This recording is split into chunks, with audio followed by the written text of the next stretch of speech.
Ndodhet një pjesë e konsiderueshme e vijës bregdetare të Vlorës.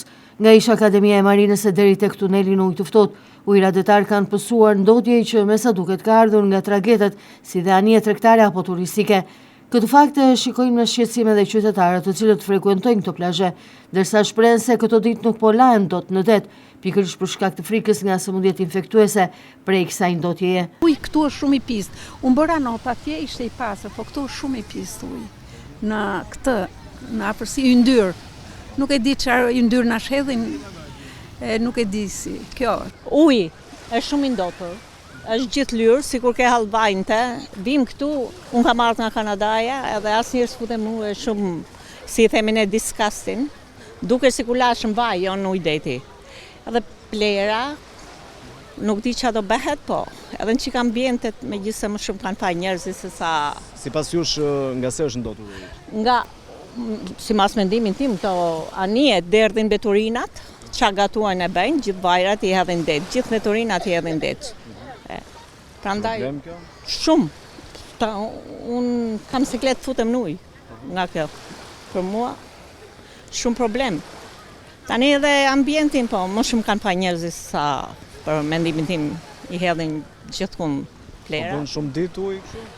Ujë po, unë kam ardhur ka 2 javë, po, i shu është.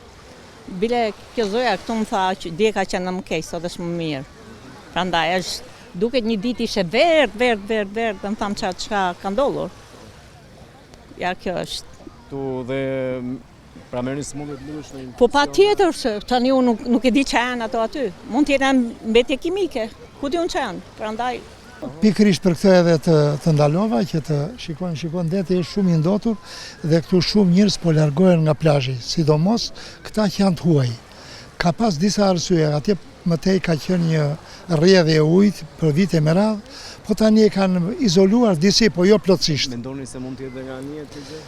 Unë nuk e kuptoj dot, disa thonë është nga anijet që derdhin vajra dhe naftra ndeja, disa tjerë thonë janë nga algat që dalën.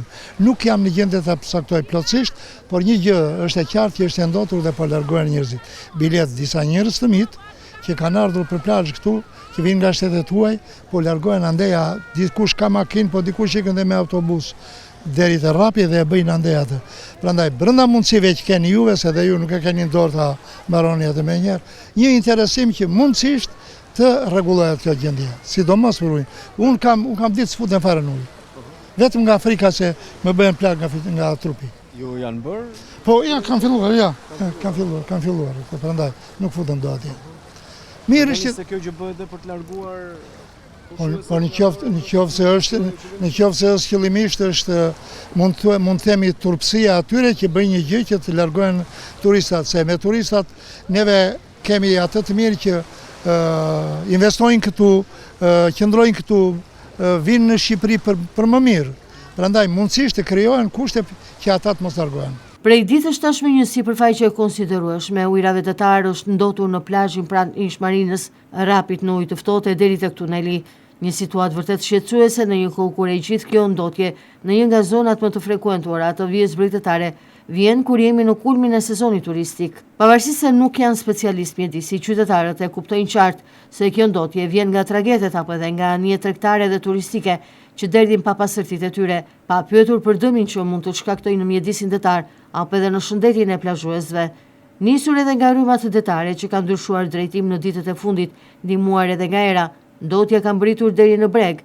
Institucionet duhet të jetojnë në lidhje me këtë ndotje që ditët e fundit po kthehet në shqetësuese për ujërat andetar.